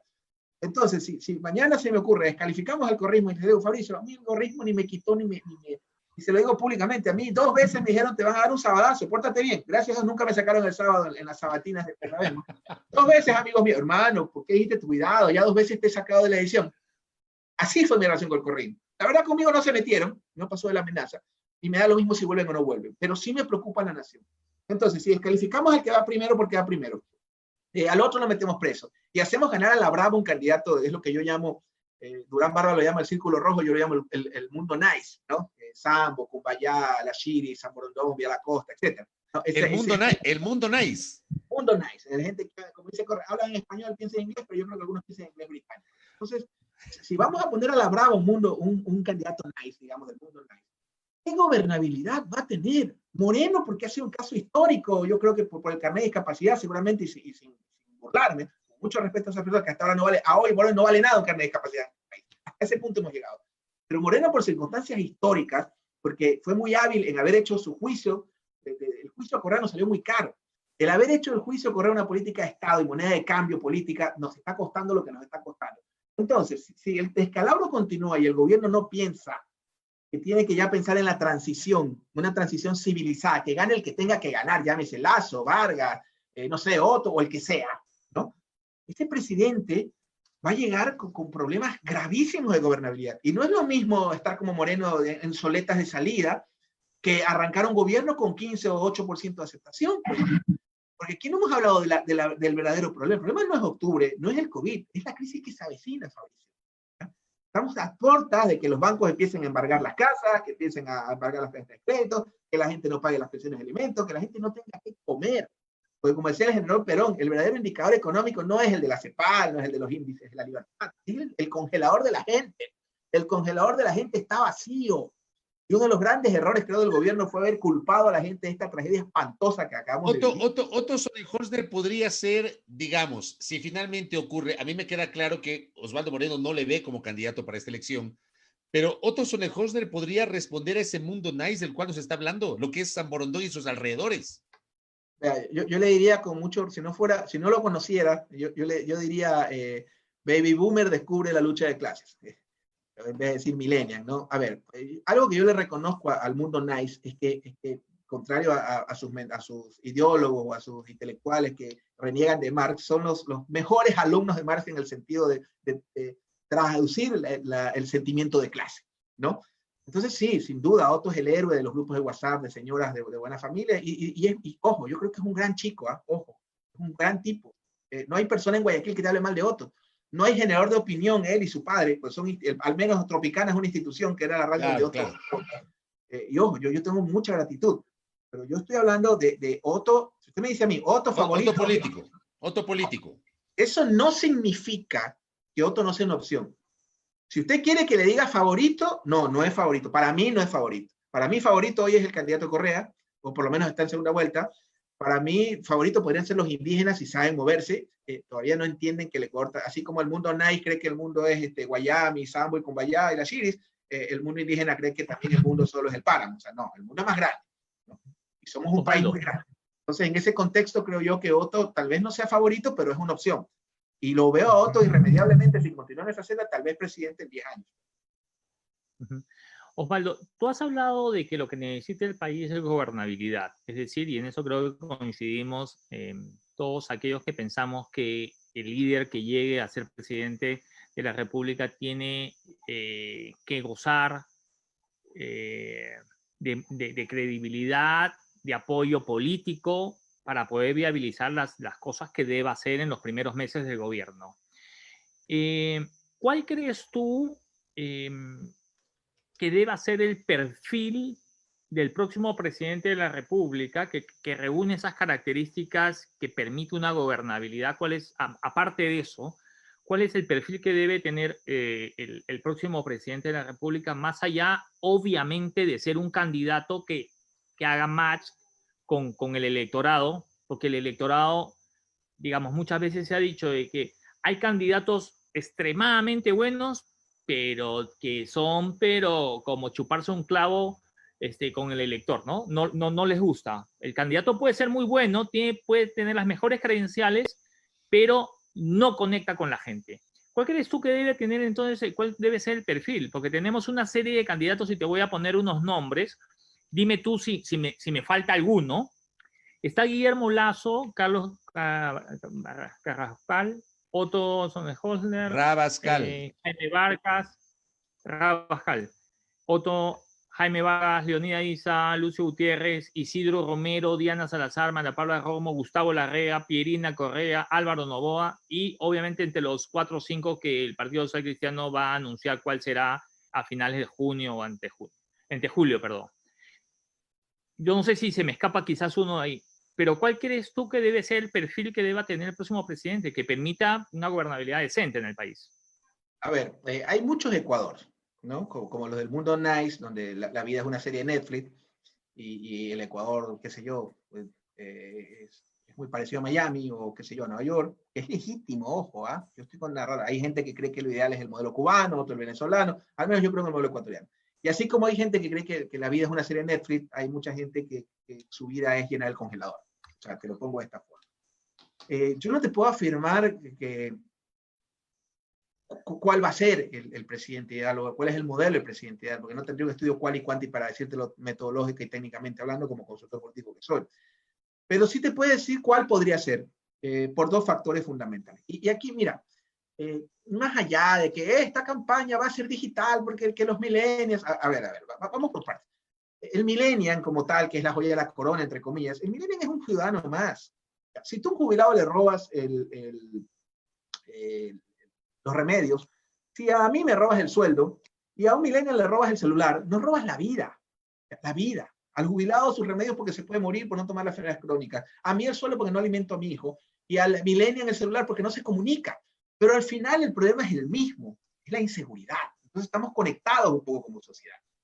Hay indicadores, y vámonos a la data, hay indicadores que son idénticos a los de la crisis post-2000, ¿no?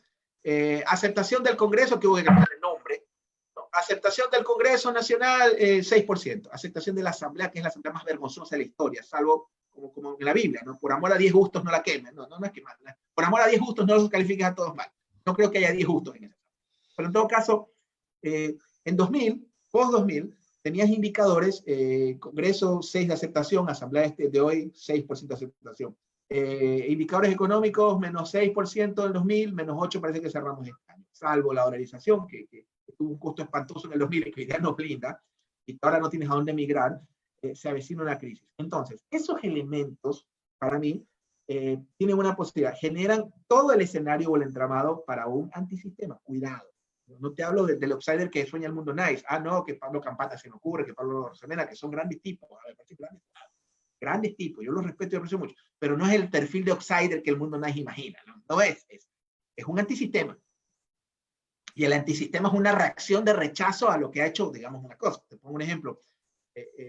Yo creo que Richard Martínez es un gran golpe para los sectores productivos, porque reclamamos la conducción de la economía de 10 años y cuando ponemos al señor Martínez estamos en una etapa más horrorosa de recesión. O sea, este es un tema de cifras. Compara cómo tomaron en el 17 y cómo estamos hoy. No, que endeudamiento, que el correísmo, que no era nice, que Cuba, Venezuela. Mira los indicadores de Moreno y mira los que hay hoy. Entonces, eso genera nostalgia. Entonces, hoy por hoy, yo no sé el perfil de presidente ideal, pero sí sé que todas las condiciones están dadas para un antisistema. No confundir antisistema con outsider. Y ese antisistema, me preguntas a mí, podría ser el señor Barra, uno de los indígenas, o podría ser alguien salió de la sociedad civil en una convulsión, pero no lo veo. No te estoy diciendo aguante los indios o vamos con el indigenismo. Lo que te quiero decir es que son una opción electoral muy a tomar en serio, ¿no? Que indistintamente en el puesto que queden, no van a quedar como en otras participaciones solos, porque los tienes que participaron solos con el doctor Mac, creo que sacaron el 2.4%. Osvaldo, el candidato del correísmo, Rafael Correa, la semana anterior hace un anuncio, dice, si me dejan, seré candidato a la vicepresidencia de la República. El si me dejan tenía, digamos, dos vías, la vía judicial. Correa ha sido sentenciado por el caso Sobornos, pero la sentencia todavía no está ejecutoriada y es probable que para el momento de la inscripción de candidaturas esa sentencia no quede ejecutoriada. Pero el día de hoy, y lo decía José Antonio en la primera parte de este espacio, en la parte de los titulares, el Consejo Nacional Electoral ya emite una reglamentación que obligaría a que si Correa pretende ser candidato a la vicepresidencia de la República, o sea, si su sentencia no está ejecutoriada, él, si quiere inscribirse, tendría que venir acá a Quito, al Ecuador, a Quito, e ir al Consejo Nacional Electoral a inscribirse, cosa que no va a ser posible. O sea, el CNE abrió la posibilidad de que Correa sea eventualmente, insisto, si es que la sentencia no queda ejecutoriada, candidato a asambleísta por los ecuatorianos residentes en el exterior, porque él sí está empadronado en Bélgica. Pero bueno, Correa hace este anuncio. Yo desde la semana anterior he venido diciendo que dudo mucho que madure la posibilidad de que Correa sea candidato a la vicepresidencia de la República, pero Correa evidentemente es un actor político importante y decisivo, diría yo, no solo importante, sino decisivo en lo que se avecina. Y decisivo sobre lo que podría ser su candidato o candidata a la presidencia y a la vicepresidencia de la República. ¿Cómo vemos esa corriente, la del correísmo, Osvaldo? A ver, ya la parte jurídica con un abogado, usted sabe que yo no soy abogado. Claro, la parte política, digámoslo así. Pero en todo caso entiendo yo que lo detienen si la sentencia está ejecutoriada, y entiendo que mientras no esté ejecutoriada no lo podrían detener. No lo tengo claro. Ahora, en lo político, mira, yo creo que es más o menos como el neurótico en su laberinto, porque yo siempre, ojo, todos somos neuróticos, lo que no somos todos son psicópatas. Y creo que Correa tiene unos símbolos mucho de sacar su neurotismo siempre, ¿no? Él es así. Y creo que en lo neurótico y temperamental que es él, podríamos decir el Correa en su laberinto. ¿Por qué? Porque a diferencia de otras circunstancias, yo creo que en el caso de ellos no es un tema de ganar por ganar. O sea, ¿de qué le sirve ganar a Correa si le sale otro Moreno? Se me ocurre, ¿no? Y no es nada difícil, ¿verdad? Entonces, sí, yo creo que el correísmo, Correa pone a esa banderita de Brasil que tengo atrás mío y está en la segunda vuelta, así como hizo muchos asambleístas y alcaldes en su vida. Correa pone el vaso de agua y está en la segunda vuelta, hoy, creo yo. Pero el problema de Correa es eso, de que no es un tema de poner a alguien por poner, porque no ganan nada si se repite lo de Moreno. Ahora, dentro de ese esquema, creo que solo hay 5 o 4 personas en las que creo que podría confiar, ¿no? Entonces esto es una apuesta, como yo me acuerdo cuando hacíamos política universitaria, pongamos a fulano, no, prefiero perder con Juan, que es leal, a ganar con fulano que nos va a dar la patada a la semana. Entonces en el macro, creo que salvo Marcela Guiñaga, Pavel Muñoz, Juan Cristóbal Lloré, Virgilio Hernández, la señora Pavón, yo no veo más gente, visualizo más gente en la que él pueda confiar ciegamente, ¿no? O sea, podría repetirse, no estoy afirmando que se va a repetir, pero al menos leales, incondicionales, que me imagino yo, decreto 002, asamblea constituyente, y esa asamblea constituyente, indulto, yo qué sé, ya no va a ser Ciudad Alfaro, sino Ciudad Correa, y qué sé yo. Entonces, Ciudad Rafa. Entonces, yo pienso que está complicado Correa porque le sobra, o sea, la opción de estar en segunda vuelta ya la tiene, ganar podría hacerlo si está en la papeleta, pero el tema es a quién pone a encabezar. Entonces, en ese contexto, yo solo veo con los dedos de la mano esos 5 que le nombré, seguro alguien se me escapa. ¿Y alguien de afuera? ¿Y alguien de afuera que no sea? A ver, José Antonio mencionó un nombre hace minutos, Carlos Rabascal, que es precandidato. De hecho, Carlos Rabascal se presenta ya como candidato, como precandidato. ¿Esa podría ser una opción o no? ¿Alguien de afuera? No, de poder puede ser, pero no sé, no estoy seguro si el señor Rabascal es el círculo íntimo, digamos. Yo lo conozco, sé que me he entrevistado un par de veces, me parece un tipo muy inteligente, simpático, progresista, pero reitero, ya a Correa le tocará decidir o determinar en quién puede confiar o en quién no. O sea, ese es el tema, ¿no? ¿De qué decir? Por eso digo, ¿de qué le sirve ganar? ¿De qué le sirve ganar? Sí, acuérdense que Moreno, porque mire, le hablo en lo personal. El problema no es que Moreno, mire, el esquema que planteó Correa, ¿ya? Inevitablemente está diseñado, porque pasamos de un hiperparlamentarismo en la época de la partidocracia, acuérdense, 100 diputados pigmeos que eran presidentes pigmeos que extorsionaban al poder de turno, ¿no? Entonces ahora ya no extorsionan, ahora hacen negocio. Pero en todo caso, en el caso del correísmo, el Correa establece un sistema que era inevitablemente hiperpresidencialista, ¿no es cierto? Más allá si era bueno o malo. Entonces, como que yo te doy un carro y a diésel tienes que ponerle diésel. Si le pones gasolina o agua, no va a caminar. Entonces, el esquema que montó Correa estableció un hiperpresidencialismo y para mí la fricción entre Correa y Moreno era inevitable. El problema para mí no es tanto el tema de la lealtad hacia Correa, sino el tema de los conceptos, ¿no? Ese giro al neoliberalismo, que creo que es evidente todo lo que ha ocasionado, es para mí el verdadero problema, digamos, más allá de los juicios. Eso lo debería determinar la justicia. Entonces, digo, el morenismo hizo del juicio Correa una política de Estado. Y ahora, bueno, entiendo que la fiscal es vicepresidencial, está en campaña, también está haciendo juicios, etcétera, etcétera. Pero en todo caso, Correa para mí está complicado porque, por lo menos Rabascal, que seguramente es un gran candidato y una gran persona, no es del círculo íntimo que le podría garantizar fidelidad absoluta, que creo que es lo que va a necesitar. Ahora, ¿no crees tú que tal y como el Partido Social Cristiano durante décadas, a pesar de no estar en la presidencia, gobernó desde el Congreso en ese tiempo, que la estrategia, digamos, de cualquier partido político que tenga una consistencia como el de la Revolución Ciudadana, no vea a la Asamblea como su principal objetivo? Lo que pasa es que, a ver, si el correísmo gana, que es una posibilidad, va a haber constituyente. ¿Y cuánto va a durar esa asamblea? ¿Ya? O sea, yo, por ejemplo, mañana si yo me candidatizo a algo, ya las entrevistas no se las daré aquí, sino de la calle, porque me votan de mi casa. Entonces, esa gente que quiere ser asambleísta, se les dará entrevistas en el parque, ¿no? Entonces, si gana el correísmo, ¿qué sentido tiene ser asambleísta? Porque esta gente va a convocar a una constituyente. O sea, es inevitable, van a convocar a una constituyente. Es el mecanismo para que regrese de Correa y qué sé yo, para que declaren a Glass, la Virgen María, qué sé yo. Está bien, eso son la gente, eso es lo que ellos creen. Y si lo consiguen por las urnas, que creo que son las balas de las revoluciones de este siglo, ¿ya? Va a ser inevitable una constituyente. Entonces, en una constituyente, ¿qué sentido va a tener la Asamblea Nacional? Es complicado. Entonces, sí, hay espacios que hay que buscar. Pero hoy mientras la derecha está dividida, porque a eso voy, yo no veo otro camino para poder enfrentar esta amenaza para ellos que viene a ser el correísmo a los indígenas. Yo no veo otro camino en la izquierda que no sea en la derecha, que no sea el ensamblar una coalición.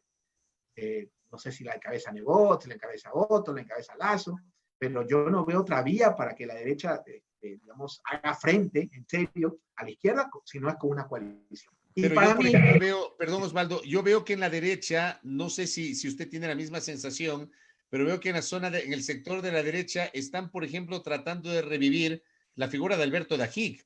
De hecho, este fin de semana hubo un comunicado suscrito por algunos patricios de la extrema derecha. Ahí hay un señor Núñez del Arco que hace proclamas y vítores a la reina y a la corona española. hablando de que el vicepresidente Sonnenhorstner, que el ex vicepresidente Alberto Dajic deben sumarse a una corriente de la tendencia. O sea, me da la impresión que lo quieren revivir políticamente a Dajic. Bueno, el señor Núñez del Arco yo creo que hubiera sido un gran perfil para que mi papá lo atienda. Mi papá era psiquiatra. Y está bien, pues no hay gente que la gente puede creer lo que quiera. Me parece bastante gracioso, pero ojo que escribe, o sea, si usted se mete al blog, le va a hacer publicidad al del Núñez del Arco, al menos antes de que ha hecho política, escribe unos artículos chéveres sobre historia. A mí me gusta la historia tiene muchas visiones. Así que es un loco que escribe chévere. Eso es el mundo nice, ¿no? Entonces, ¿cómo es el mundo nice? Usted va a la calle y para la gente en la calle, los referentes son Eloy Alfaro y García Moreno, y en el mundo nice son Maguati y Moreno. Entonces, digamos que es un producto más. Y Dajic, obviamente, es el representante más recalcitrante, creo yo, o más severo de este neoliberalismo salvaje, ¿no? Lo que pasa es que, mire, Fabricio, hay algo que no le entra en la cabeza a la gente, sobre todo a mis colegas europeos. Yo, por ejemplo, digo abiertamente, yo soy pro vida, absolutamente pro vida y moriré pro vida. Claro, entiendo que en los parlamentos de este siglo debaten estos temas, y eso es inevitable, y esa es la democracia. Pero que un colega mío, politólogo, sociólogo europeo o gringo, le diga yo soy de izquierda, pero eres pro vida, no eres de izquierda. Entonces, es muy interpretar, digamos, así es. En Latinoamérica, mire, Evo es pro vida, Correa es pro vida, tal así parece cuando la mandó a la casa como en colegio, 3 días castigada en capilla, entre ellas la señora Pavón, creo. Claro, ¿no? La suspendieron un mes. A Paola Pavón, a Soledad Buendía y a Gina Godoy. La suspendieron un mes. Claro, yo cubría el Congreso, en la Asamblea en ese tiempo. Entonces, recuerdo una entrevista que dio, casi digo a Satanás, ¿cómo se llama? De Correa, le dio una entrevista a Monedero, a quien le tengo bastante. Yo a la gente de Podemos le tengo respeto, más que por ser de izquierda, porque vienen de la competencia, que es una universidad extraordinaria, reciente en el mundo, es una universidad y pública. Entonces, Correa le dio una entrevista a Monedero, donde Monedero salió, porque eso les toca, digamos, a la. Entonces, la izquierda, digamos, Latinoamérica es diferente. Entonces, sí pueden confluir, porque es hasta chistoso. O sea, por ejemplo, estas banderas del aborto y de liberación de las drogas siempre ha sido una bandera liberal, siempre ha sido una bandera de los liberales. De pronto se la chantan a la izquierda ahora que los progres, pero en todo caso creo que Dajic es un elemento cuestionado de la historia nacional, pero tiene su hinchada y sale mucho del mundo nice, ¿no? En todo caso, es lo que yo le decía, ¿no? El espíritu de clase es algo que los sectores, digamos, las élites lo saben manejar súper bien, pero más allá de eso, creo que siempre va a haber más opciones. Muy bien. Osvaldo, gracias por el tiempo y por la gentileza. Creo que ha sido muy interesante abordar para iniciar esta semana, porque yo insisto, yo creo que esta semana va a haber muchas novedades en el ámbito preelectoral. Ha sido interesante iniciar justamente la semana conversando sobre este tema con Osvaldo Moreno. Gracias por el tiempo, Osvaldo, y nos reencontraremos en una nueva oportunidad. Muy gentil. Bueno, un gran abrazo y de verdad que estoy fascinado con esto de los portales digitales. Así. Llegó el fin del mundo. Así que le mando, qué gusto verlo, José Antonio, y bueno, tantos años, y tiene el acento peruano muy, muy marcado. Y bueno, y está sí, ese no pierde. Y eso que está cerca de Tihuinza, pégase una vueltita por ahí. Oye, y lo curioso es que cuando voy a Lima y escucho a los peruanos hablar, digo, no les entiendes. Estos manes hablan rapidísimo, ¿no? Y claro, y resulta que al final del día los que me conocen aquí dicen, pero si vos hablas igualito. La verdad, bueno, yo amo al Perú, ¿no? Yo creo que la firma de la paz fue un mamotreto en el sentido de que se le negoció mal, pero el resultado fue maravilloso. Sí, gran abrazo, sí. José Antonio y Fabricio. Gracias Osvaldo Moreno, consultor político, estratega, conversando aquí en Zoom al Día por la fanpage de Primera Plana. Muy gentil a nuestro invitado. Muchas gracias por compartir. Y bueno, de este tema habrá que seguir hablando a lo largo de la semana, José Antonio, porque yo creo que va a haber movimientos preelectorales. Dicen que es un secreto a voces, que el vicepresidente, bueno, algunos dicen que ya renunció, otros dicen que va a renunciar esta semana, otros dicen que va a renunciar a fines de julio y que cuando renuncie se va a ir llevando a los ministros que son, digamos, muy cercanos al vicepresidente. Hay gente que cree que detrás del anuncio socialcristiano de poner 5 precandidatos que ya están ahí oficialmente mencionados, Cristina Reyes, Henry Cucalón, César Roón, Luis Fernando Torres y Henry Kronfle, En el mismo comunicado social cristiano se habló de apoyar a un independiente y yo planteaba públicamente esta pregunta en Twitter, ¿no? ¿Será que ese independiente, y cuando yo digo independiente me refiero a alguien de afuera de las filas social cristianas, ¿será que ese independiente es Otto Sonnenholzner? Digamos, hay una serie de cosas que se mencionan, ¿no? Detrás de lo que podría ser una eventual candidatura presidencial del actual vicepresidente de la República, ¿no? Mira, a mí me sigue preocupando, digamos, yo veo en esta lista que todos los días meto y saco gente,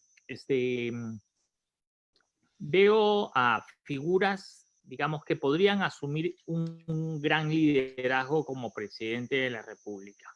Pero vuelvo a insistir, yo creo que el país lo que necesita en este momento es, más allá de quién es el presidente y quién es el vicepresidente, a mí en lo personal como ciudadano que sufrago, me encantaría conocer cuál es el gabinete que lo va a acompañar.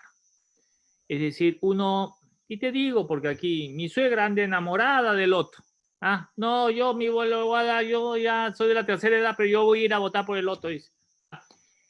Las personas se entusiasman a veces con una figura, con una persona, por la imagen que proyecta, por el sector de donde viene, porque tiene la juventud y la energía, porque habla las cosas de manera frontal.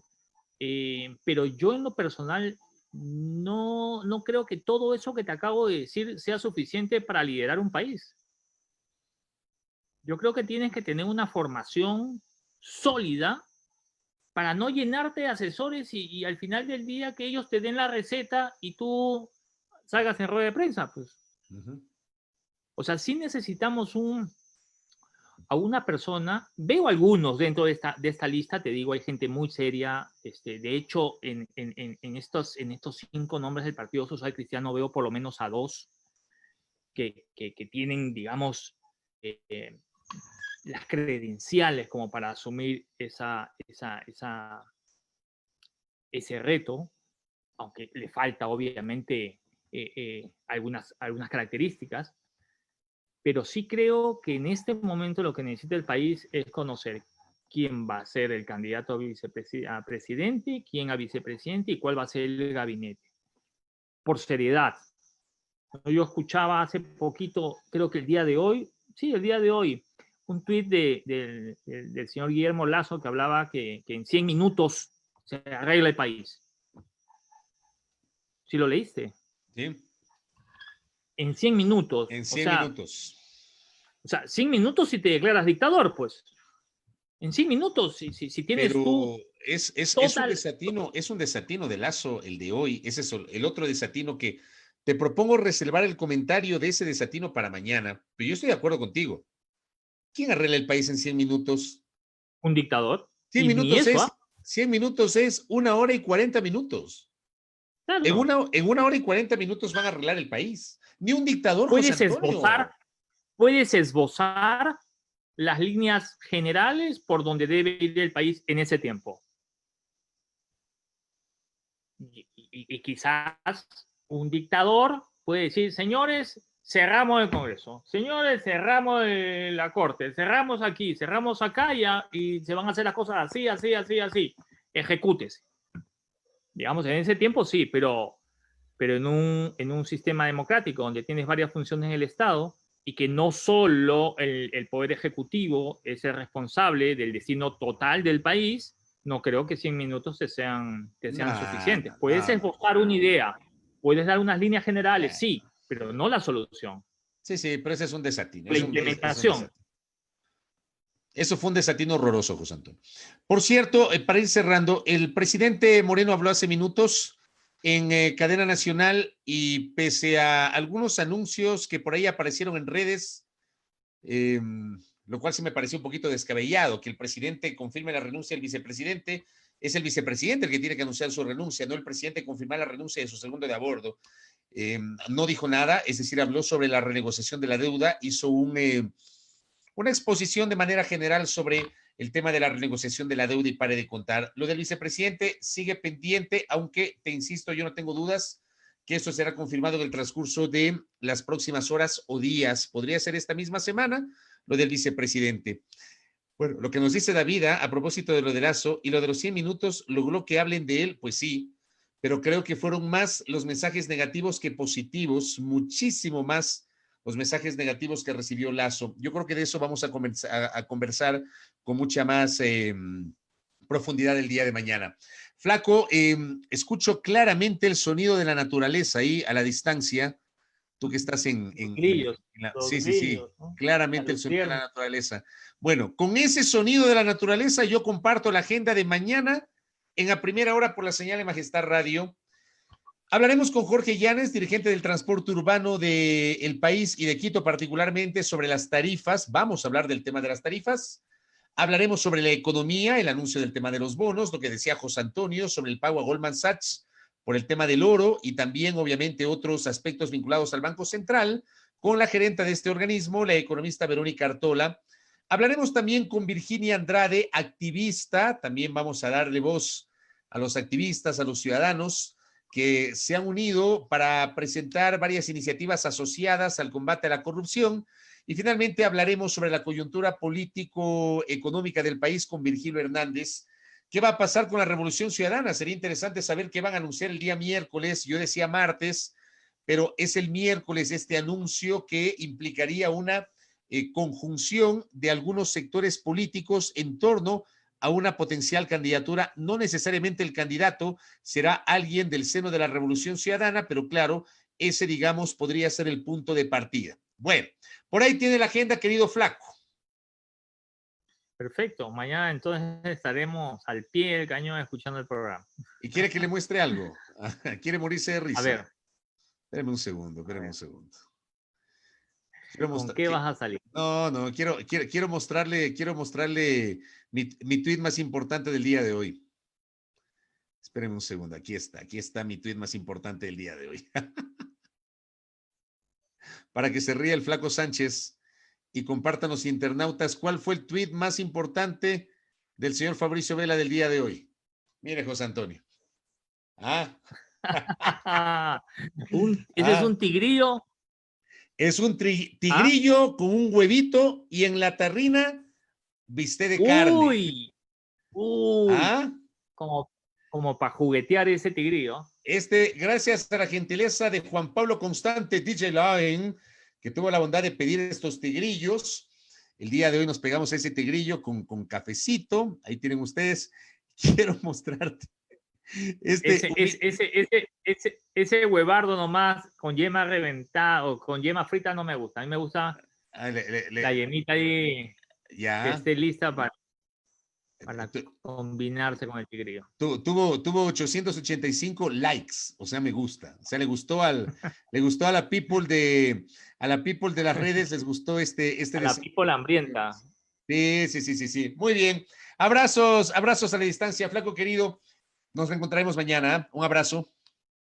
Nos vemos. Descansa. Buenas noches. Gracias a todos. Los espero mañana a las 6 de la mañana junto a Silrat Razaviña y quienes habla Fabricio Vela en A Primera Hora por la señal de Majestad Radio y a las 17:30 junto al Flaco Sánchez, que está en medio de la región amazónica y este servidor en Zoom al Día por la fanpage de Primera Plana. Que disfruten del resto de la noche de este lunes. Buenas noches.